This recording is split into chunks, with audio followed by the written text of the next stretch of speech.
Imagine a massive digital system. Think thousands of machines all working together, processing your bank transactions, streaming your favorite show, updating live sports scores. What happens when parts of it inevitably fail? Right.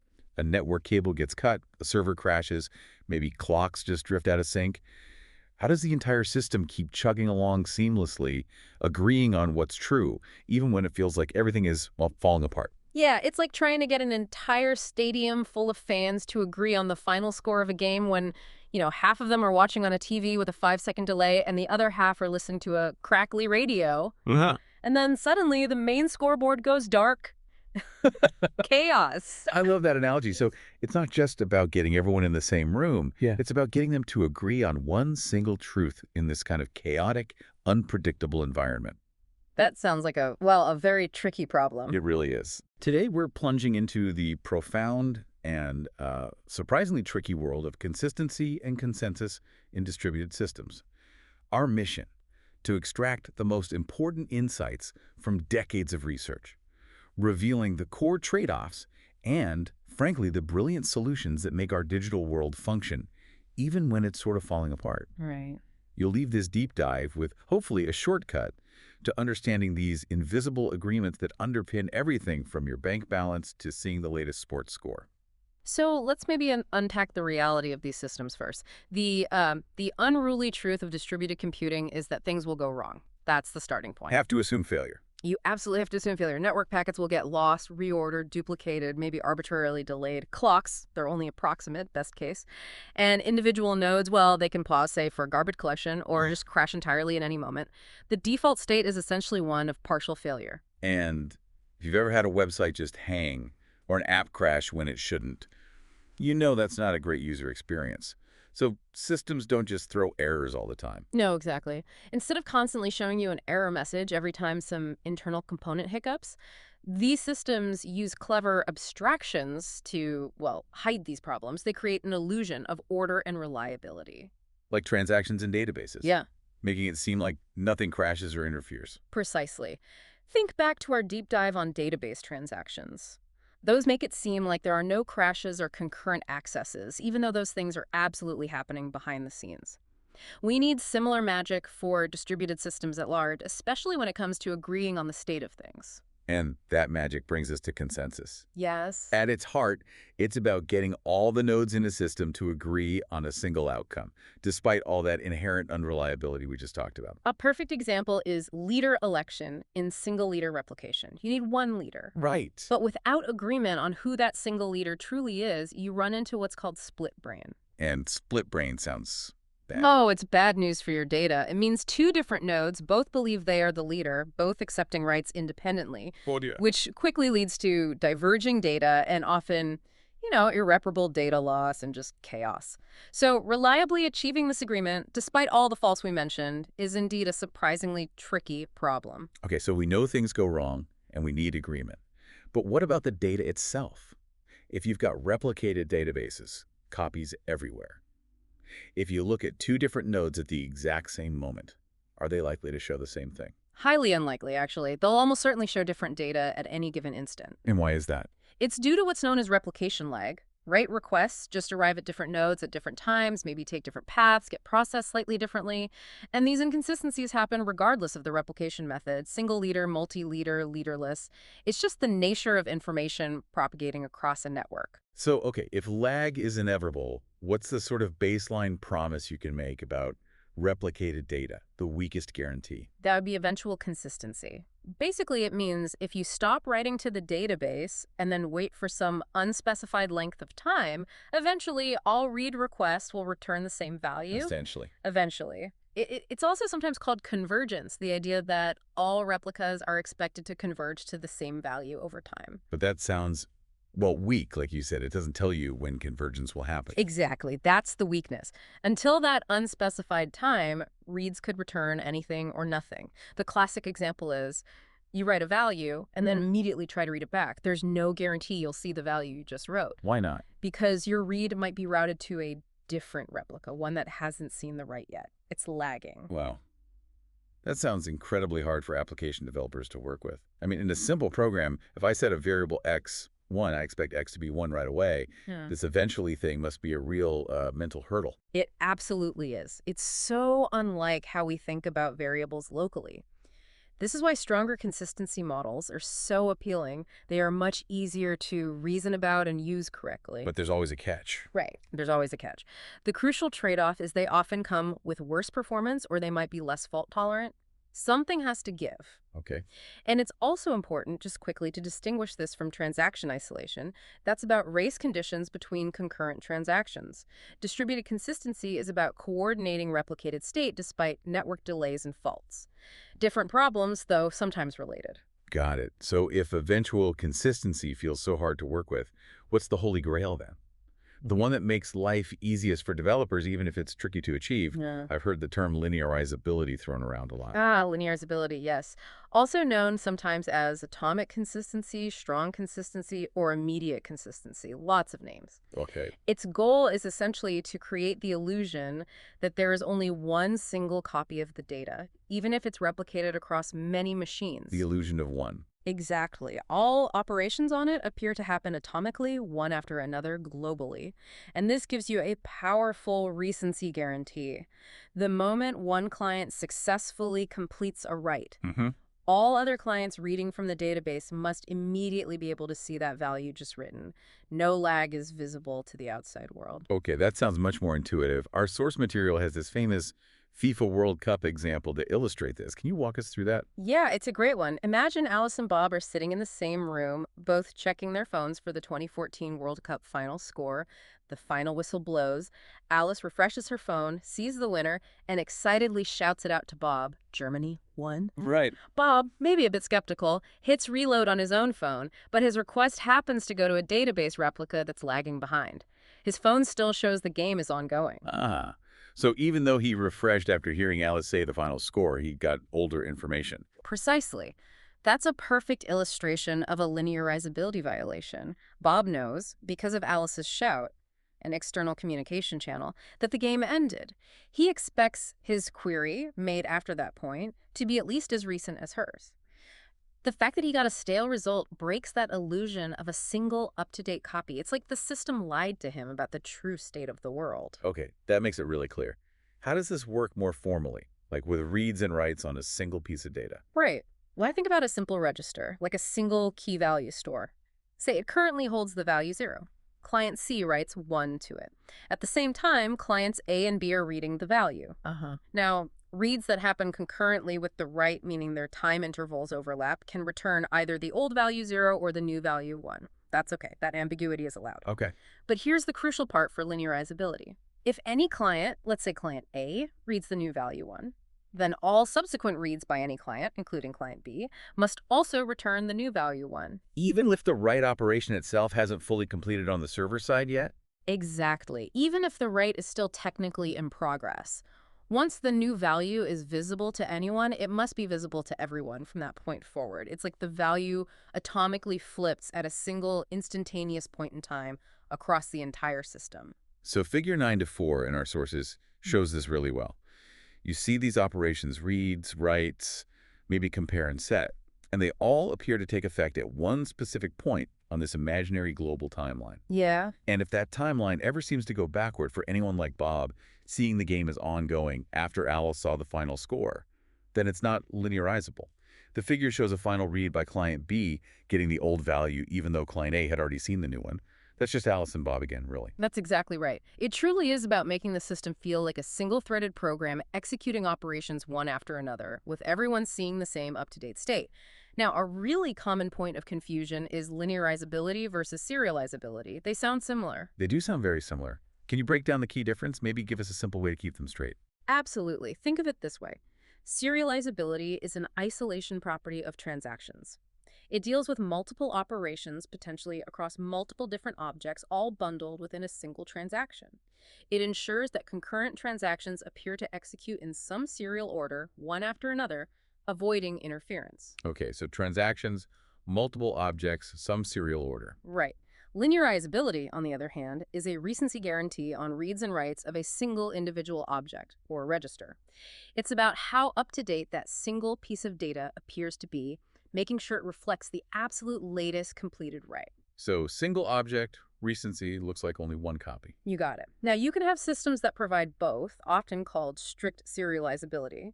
But crucially, some isolation levels, like serializable snapshot isolation, SSI, are designed to be serializable but are explicitly not linearizable. They achieve isolation by reading from a slightly older but consistent snapshot of the database to avoid blocking, which inherently violates the recency guarantee of linearizability. Okay, that distinction is helpful. So maybe a slightly stale football score isn't the end of the world for Bob. But where does this linearizability, this illusion of one, become absolutely critical, non-negotiable? It matters significantly in several areas. First, locking and leader election. If you have single leader replication, like we discussed, you absolutely need linearizability to ensure there's only one leader at any given time. Otherwise, split blame. Similarly, any distributed lock mechanism must be linearizable. All nodes have to agree right now on who holds the lock. And this is where those coordination services come in, like Apache Zookeeper, et cetera. They provide these guarantees. Exactly.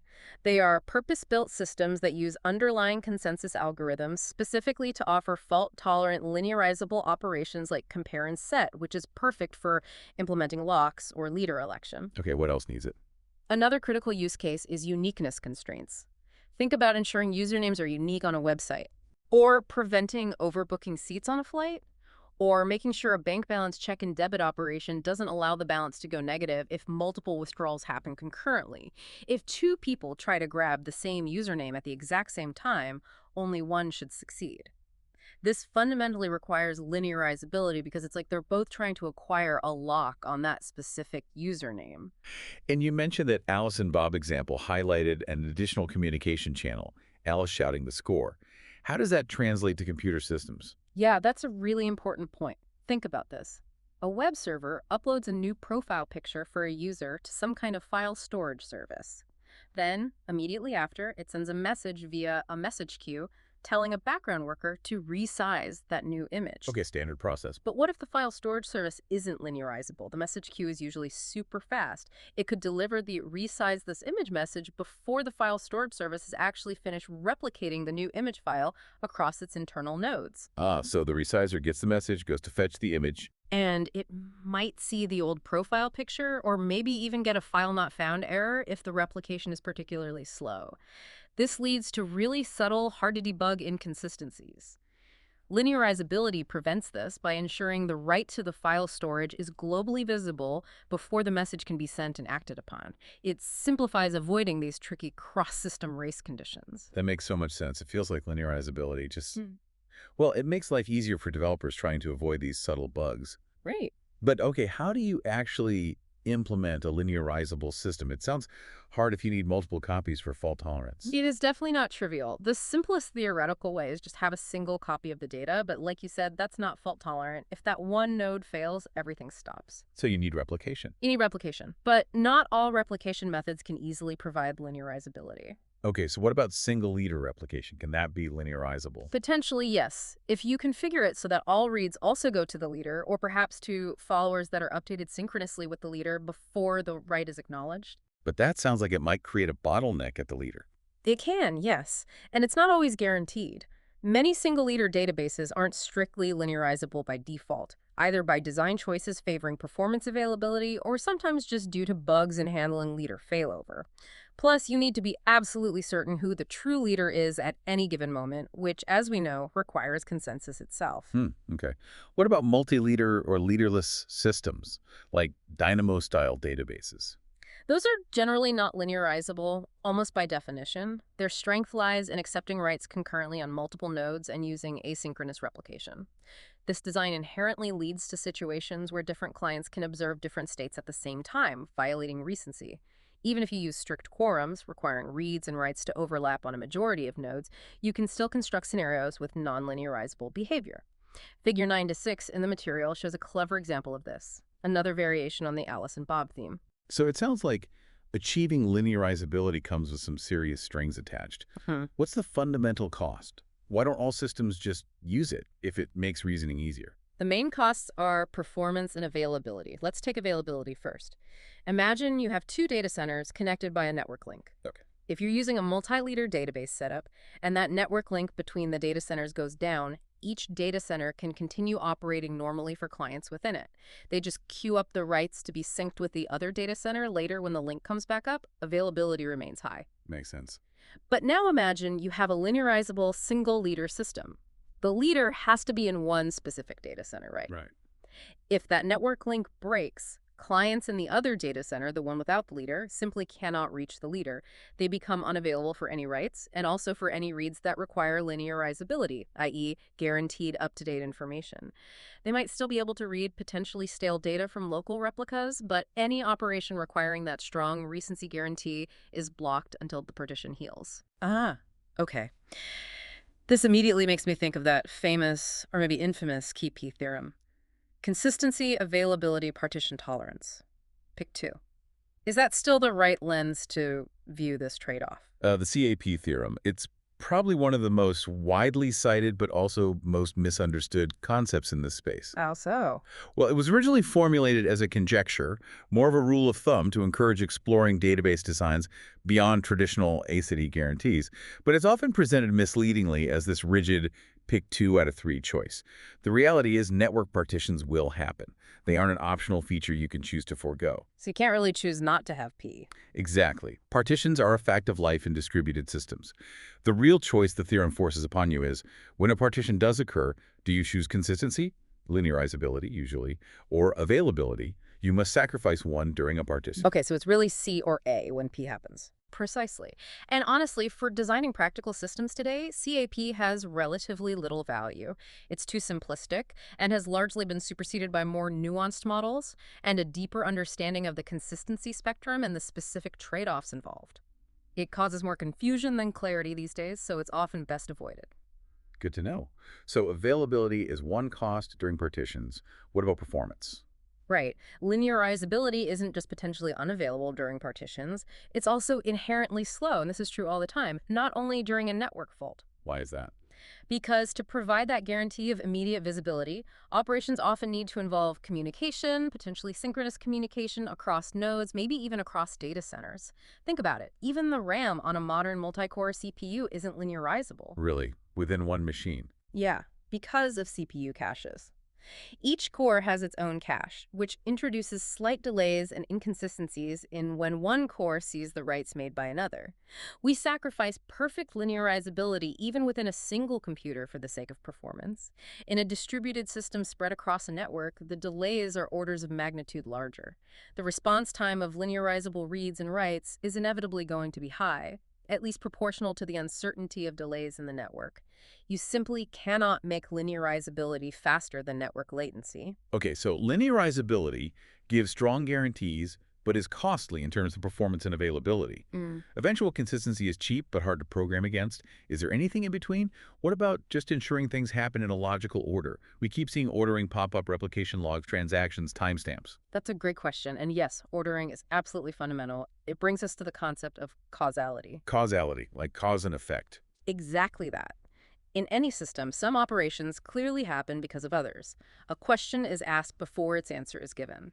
A database row is created before it can be updated. If operation A happened before operation B, then operation B might have depended on or been influenced by operation A.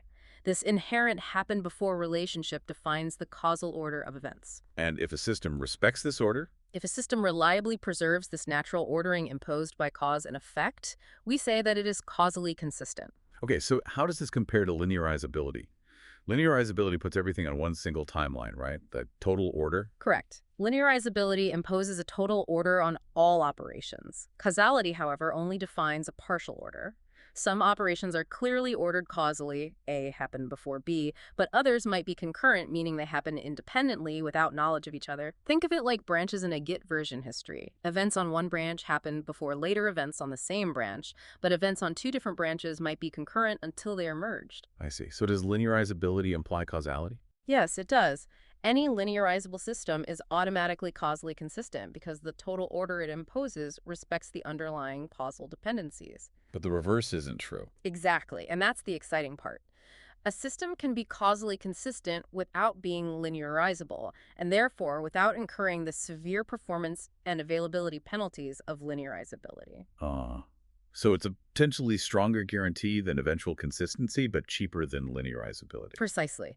Causal consistency is often considered the strongest possible consistency model that doesn't inherently slow down due to network delays. It can tolerate latency and remains available even in the face of network failures or partitions. It's a very promising direction for future systems capturing the important orderings without the full cost of a global lockstep. But wait, how do you actually track all these potential causal dependencies across a whole distributed system? That sounds incredibly complex. Like you'd need to know exactly which message triggered which action everywhere. You're right. Tracking every single explicit dependency is generally impracticable. It would require too much overhead. That's where logical clocks come in, providing a more practical way to capture causality. Logical clocks, like Lamport timestamps. Exactly. Lamport timestamps, proposed by Leslie Lamport back in 1978, are the classic example.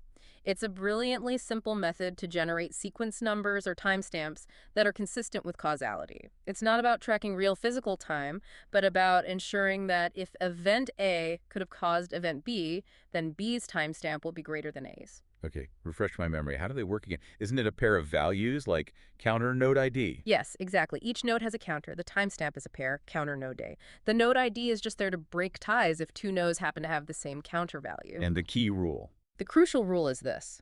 Every node and every client keeps track of the maximum counter value it has seen so far, across all messages received. When it's about to perform an operation or send a message, it increments its own counter, ensuring it's now higher than anything it's seen or previously generated, and attaches that new timestamp. When a node receives a request or response with a timestamp whose counter is greater than its own current counter, it immediately increases its own counter to that maximum value it just received. Ah, okay. So if I see a bigger number, I jump my own counter up to match it before I increment for my next operation. Right. This simple mechanism guarantees that if A happened before B, meaning there was a chain of events linking A to B, then Lamport timestamp A, Lamport timestamp B. It preserves the causal order. That's clever, simple but effective for ordering. But here's the catch I sense coming. Even with these causally consistent timestamps, you still can't use them alone to guarantee something like a unique username right now, can you? You are absolutely right. You cannot. Why not? The timestamps give you an order consistent with causality. They do, but the problem is the total order of operations, according to these timestamps, only fully emerges after you have collected all of the operations. When a node wants to claim a username, it generates its timestamp, say 5, node A. But maybe another node, node B, concurrently generated 4, node B, for the same username. Node A doesn't know about node B's operation yet. It only knows its timestamp is 5. Ah, so it doesn't know if there's an earlier concurrent claim still propagating through the network. Exactly. To guarantee uniqueness right now, Node would have to somehow wait and check with every other node to see if anyone else proposed the same username with the causally earlier, or lower in case of ties, timestamp.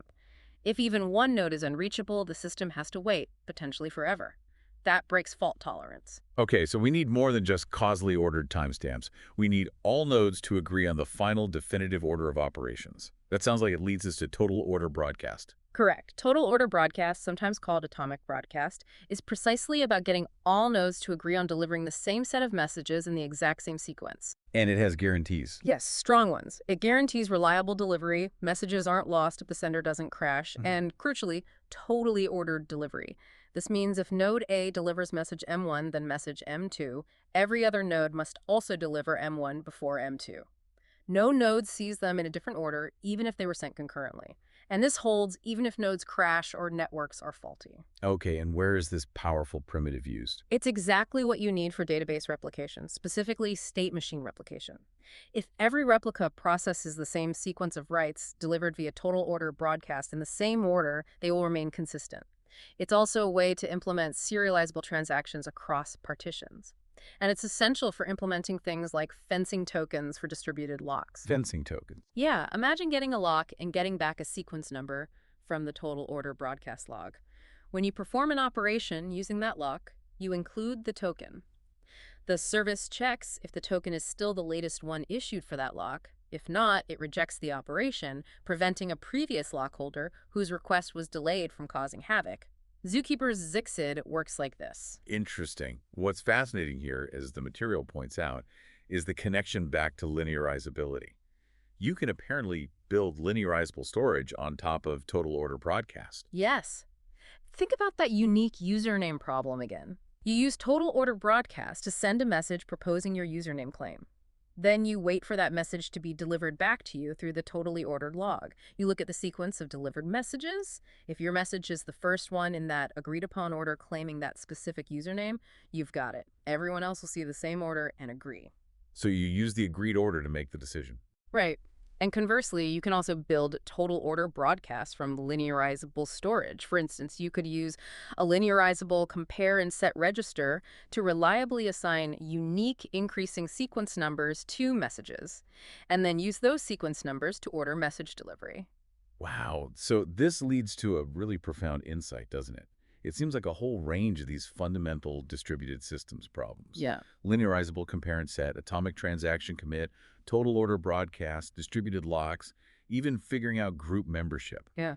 They are all, in some sense, equivalent to this core problem of consensus. That's the deep connection. If you have a robust solution to one of these problems, you can usually leverage it to build solutions for the others. They all boil down to getting nodes to agree reliably, despite failures. Which brings us squarely to the formal problem of consensus. How is it actually defined? We've talked around it, but what are the properties? Informally, it's just about getting several nodes to agree on something, some proposed value. More formally, a consensus algorithm must satisfy 4 properties. 1, uniform agreement. No 2 nodes decide on different values. 2, integrity. No node decides twice. 3, validity. If a node decides on a value v, then v must have been proposed by some node. The nodes can't just invent a value. And 4, termination. Every node that does not crash eventually decides on some value. Agreement, integrity, validity, termination. Got it. All seem necessary for it to be useful. Absolutely. Without all of those, the agreement isn't really reliable or safe. Now, I've definitely heard about the FLP impossibility result. Doesn't that prove that consensus is actually impossible under certain conditions? Like if nodes can crash, how do we reconcile that with the fact that we clearly do build systems that achieve consensus? Yes. The famous Fisher, Lynch, and Patterson result from 1985. It's a landmark theoretical result, but its scope is often misunderstood. FLP proves that in a purely asynchronous system model, where there are no clocks and no bounds on message delay, where even just one node might crash, there is no deterministic algorithm that can guarantee consensus will always be reached, i.e. satisfy termination. So in that very specific theoretical model, It's impossible. However, practical systems don't operate in that purely asynchronous model. We do use timeouts. We might not have perfectly synchronized clocks, but we have mechanisms to suspect that a node has crashed if we don't hear from it for a while. If the algorithm is allowed to use timeouts or other ways of identifying suspected crash nodes, even if the suspicion is sometimes wrong, or even just inject some randomness, then consensus is solvable. so the theoretical impossibility doesn't stop us in practice. Not at all. Distributed systems can and do achieve consensus reliably in practice. It's just a fundamentally hard problem that requires careful algorithm design. Okay, let's talk about a classic application of consensus. Atomic commit, specifically the two-phase commit 2PC protocol. This is all about ensuring that a distributed transaction, one spanning multiple nodes or databases, either commits everywhere or aborts everywhere, right? Exactly. It's designed to prevent those half-finished results where, say, money is debited from one account but never credited to the other because the system crashed in between. 2PC tries to make the commit atomic across all participants. How does it work? There's a coordinator involved. Yes, 2PC introduces a new component, typically called the coordinator or transaction manager. The databases or services involved in the transaction are called participants. Okay. When the application wants to commit the transaction, the coordinator kicks off phase 1. It sends a prepare request to all participants, essentially asking, are you ready and able to commit this transaction? Can you guarantee you can make the changes permanent if I tell you to? It's like a marriage ceremony. The efficient coordinator asks each partner or participant, do you take? Aha, that's a perfect analogy. Each participant checks if it can commit. SG writes necessary data to stable storage, ensures constraints are met. If it can, it replies yes to the coordinator, effectively making a promise.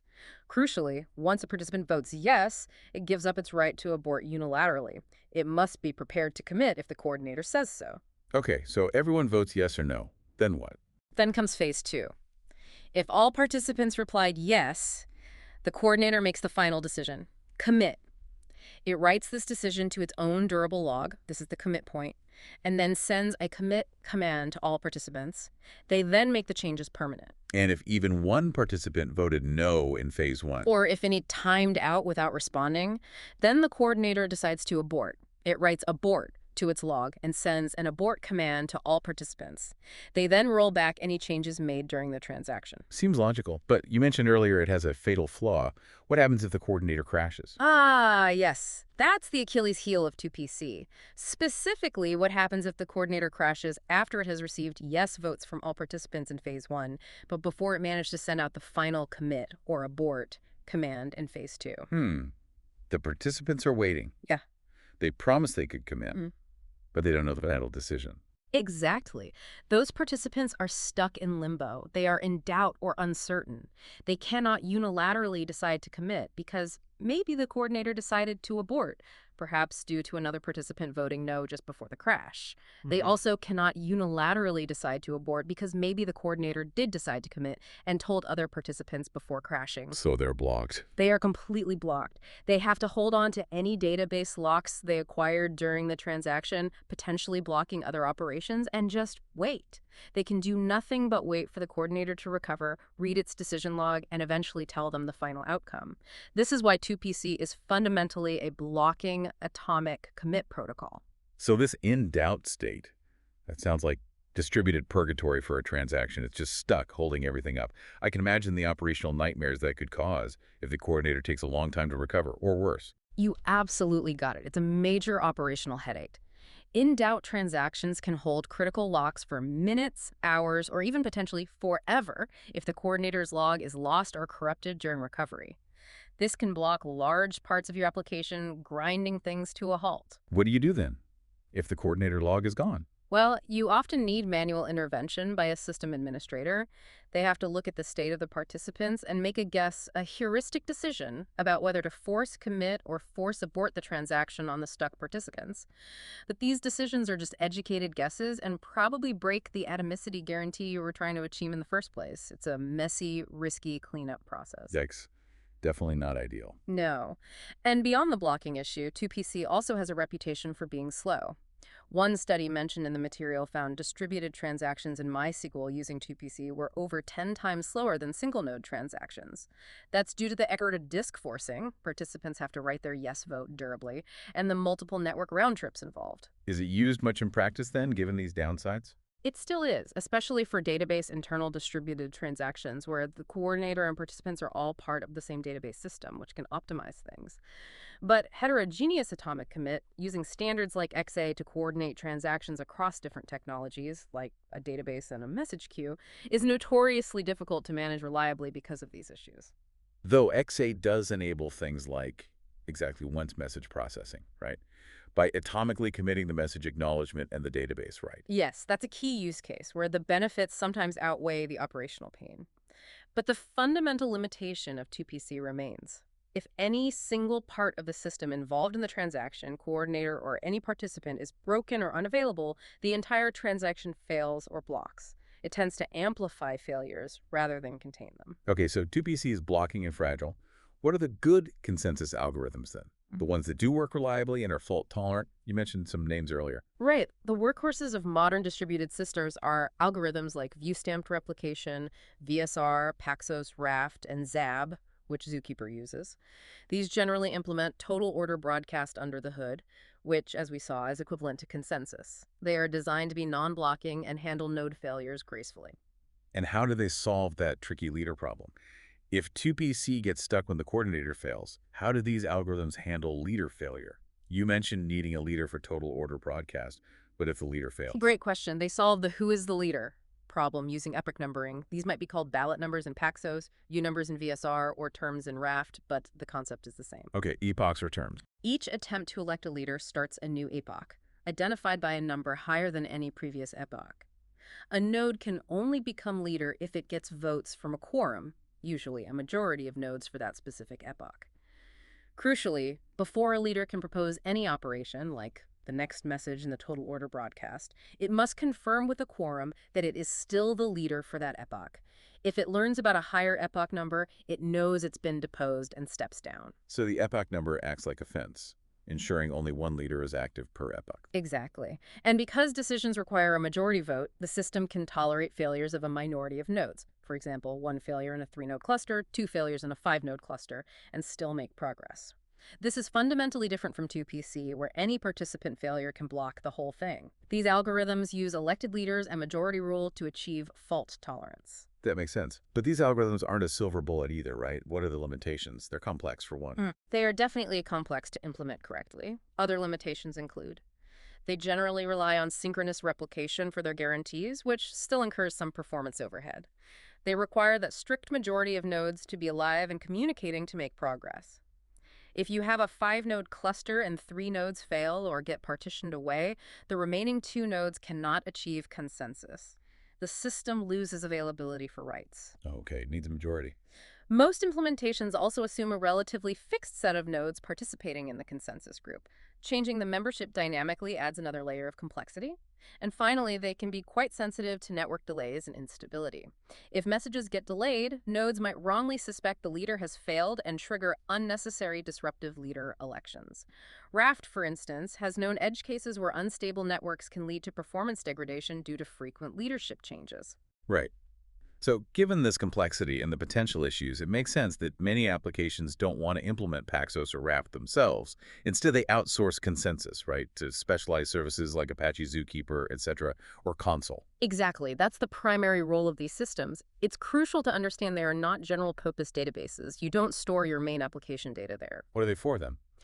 They are designed to reliably manage small amounts of coordination data configuration flags, service discovery information, lock metadata, leader election status data that can typically fit entirely in memory on each node in the coordination cluster.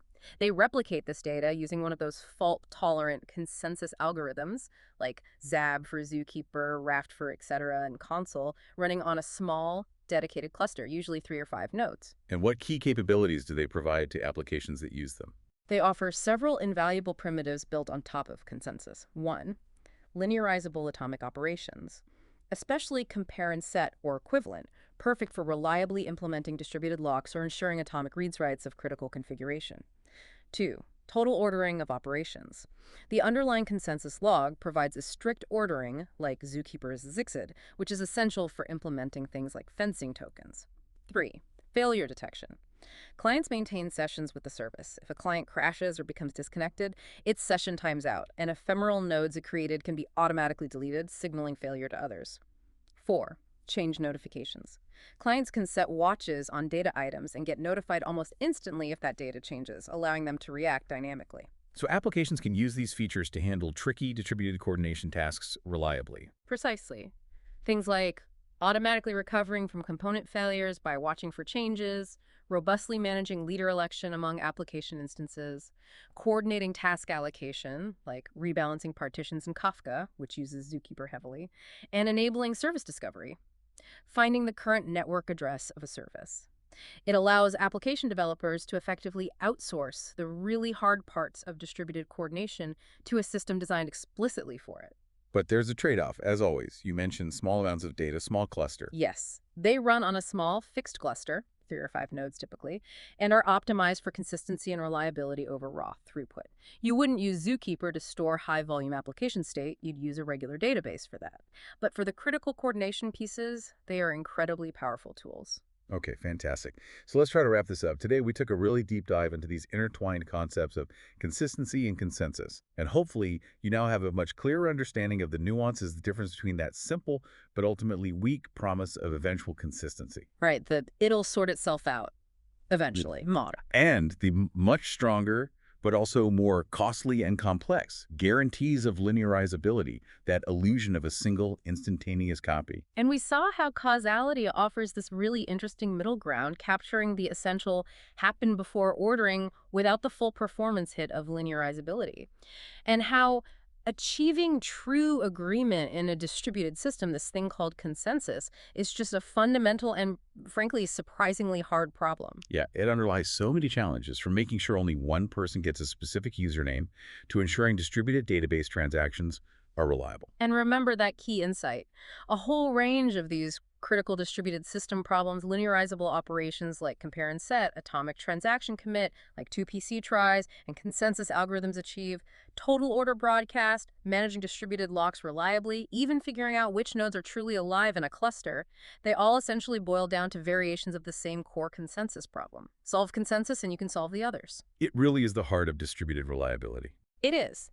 And whether you implicitly rely on a human operator to intervene when things go wrong, like fixing a 2PC deadlock, or you explicitly use sophisticated, fault-tolerant algorithms like Paxos or Raft, maybe packaged up in a service like Zookeeper, etc., consensus is always required somewhere when you need truly consistent agreement across multiple independent components in the face of failure. It's definitely not easy, but the tools and the understanding exist to manage this complexity. Understanding these trade-offs, especially between consistency models like linearizability and availability during partitions, is crucial. It reveals that you often can't have everything perfectly. Perfect consistency and perfect availability in the face of network partitions are fundamentally at odds. So a final thought for you, the listener. As you design systems or even just interact with the complex digital services you use every day, think about the invisible consistency choices that might be being made behind the scenes. How up-to-date does that bank balance really need to be? Is it okay if you see a slightly older social media post sometimes? How might a deeper understanding of these compromises, these trade-offs between consistency, performance, and availability, change your expectations? Or perhaps even your approach to solving problems in a distributed world?